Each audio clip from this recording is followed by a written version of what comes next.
Hi everyone. So I decided to try this new kind of EPP project, English paper piecing, and I'll show you my process. So first step was just taking a blank piece of paper and drawing some different shapes on there. And yes, I wanted to try curvy shapes. I really wanted to challenge myself. And so draw any shapes you like intersecting with each other and then numbering them.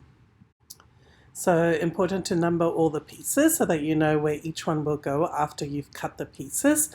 And I also, of course, took photos to make sure that I can always piece together where every piece goes. So now it's time to cut your fabric. I tend to cut my fabric from the back. I don't know, it's just a habit. And so I also write the numbers on the back of each of the paper pieces. Also, so when you're basting it, you won't lose which piece is what. So it's important to have the numbers on the back because you'll be basting your fabric the right side's up on the front of the piece. And so you cut around. I do a bit bigger than a 1/4 inch. Time to baste the fabric to the shapes. Some people prefer to do glue basting. I've tried that and I just tend to get the glue everywhere. So I quite enjoy thread basting my shapes. Also with the curves, I quite find it, I don't know, I quite like doing it that way with the thread basting. It's not a fast project and so I know it takes a bit of extra time to do the thread basting, but I find it quite enjoyable to do. Okay, so I've trimmed that down a little bit. Wow, this is very tricky. I've been trying some different camera angles so that I can show you properly, but it's quite tricky with my iPhone. So yeah, I've trimmed it down a little bit, but not too much. I don't know, I don't like to get too close just in case threads start to come off. So I like to start on a straight edge and I'm just going to clip it with one of these clips. I find them super useful to use in all my sewing. I hardly ever pin anymore. I find these ones much more useful. So I'm just going to fold over a straight edge.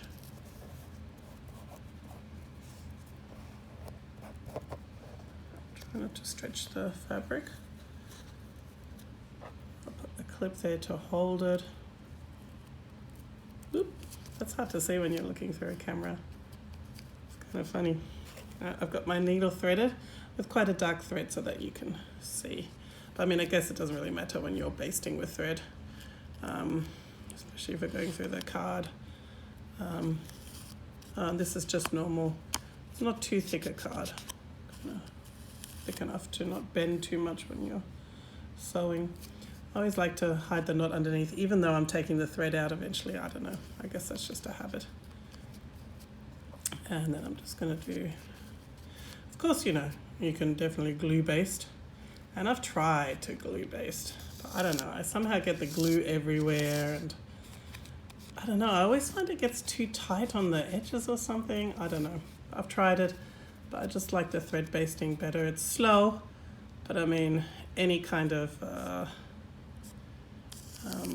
EPP is always going to be a little bit slow, isn't it? All right, so you can see we're coming up to this little, and I think it's like, was it concave and convex curves? I never remember which is which. But I just think it's like the smiley curve. So here we're going to cut a few slits in to allow the fabric to move around that edge. Now you don't want to cut too much and don't cut your thread either. Just thinking that's the way it was going. So you want to cut just a little bit up to maybe just a tiny bit in front of the paper. I'm going to try and do this really carefully. And you just cut some slits like you might if you're sewing curves on a sewing machine, or like a rounded edge like a circle or something. And you would also put some slits in to give the seam a little bit of, I guess it stretches. So I've just cut some slits in there to help me make that curve.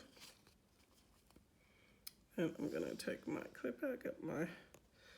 This is quite heavy on your hand sometimes, so I don't do a lot of this kind of basting all at the same time because it can be quite heavy on your hands. There's a whole lot of gripping. I tend to grip a lot, maybe too strong. So then I just push that over. And you can see that makes a nice little edge there. And kind of just push that over. And I'll usually put a clip there to save my hand from gripping too much. And that kind of holds it nicely in place for me. And then I fold it over, make sure that edge is nice. And then with my needle, I'm going to push in. Watch where your fingers are on the other side. I stab myself quite a lot, which tends to happen. And then you just baste as usual. I might do a few more stitches than I would on a straight edge. I'll make sure nothing is moving too much. And then just take some stitches across. And I'll make that nice curve for you. Make sure everything is lying nice and flat. And stitch all the way along. Now glue might be quite a lot faster, and if you're doing glue, you'd also put slits like this in, and then put the glue and then fold it over against that edge. So it's basically the same if you're doing glue. I just happen to prefer the sewing. I quite like the slowness of EPP sometimes. And you can see here, maybe I've gotten a little bit too close with my fabric there. Yikes. Okay, so I'm getting up to the edge. I might take one more stitch there. Still in camera, so it's good. Now I'm going to turn the corner over, which, oh, it's not too bad. I got it. It's there.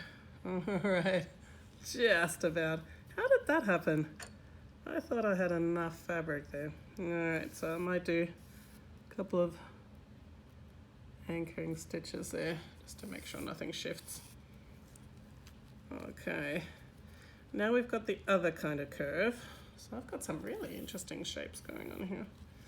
So I've got the other curve going here. So for this one, I'm just going to kind of roll it around and then put the clip there. So I'm going to put a series of running stitches along this edge. Just going to put a series of running stitches here, maybe 2 or 3, not too many.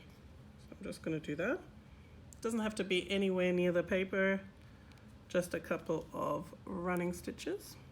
I hope you can see that. Just not through the paper, just through the fabric. Like that. I've just got a couple, not too many.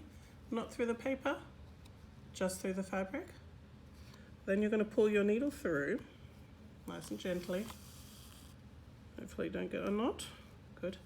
And then I'm just going to gently tug to kind of gather those stitches, like you're doing a gathering stitch. You're gathering those stitches, not too much, and then I put my finger on it to hold it. You can see it's making that nice curve. And then I'm going to put an anchoring stitch in there to hold that in place. Some people do, I think, probably a whole lot of gathering stitches, but I like to go little by little. And that's my first part of the curve done there. That's looking nice. It's looking pretty good. So then I do my next set of running stitches. Just along, not too many. Not through the paper, just through the fabric. And pull your needle through. Nice and gentle, don't tug too much. And then I might leave this clip out. And just tug a little bit. You can see how they're gathering there. It's gathering that fabric. It's not a very big curve, so it's not going to be massive amount of gathering. And again, if you were using glue, you'd be putting glue on the other side of that fabric. Or would you put it on the paper, wouldn't you? You'd put it on the paper and then fold it over and you'd get those creases in there from the pushing it down with the glue. I'm just going to pull a little bit, tug a little bit to gather my stitches. You can see that there. And then I'm going to hold it with my finger. That's why I'm saying it's kind of heavy on your fingers. You're kind of gripping a lot. And then do an angling stitch, but you probably don't hold yours as tight as I do sometimes. There you go. And now we're going up to the other edge, the other concave curve. Concave or convex? Add in here. I might come up here.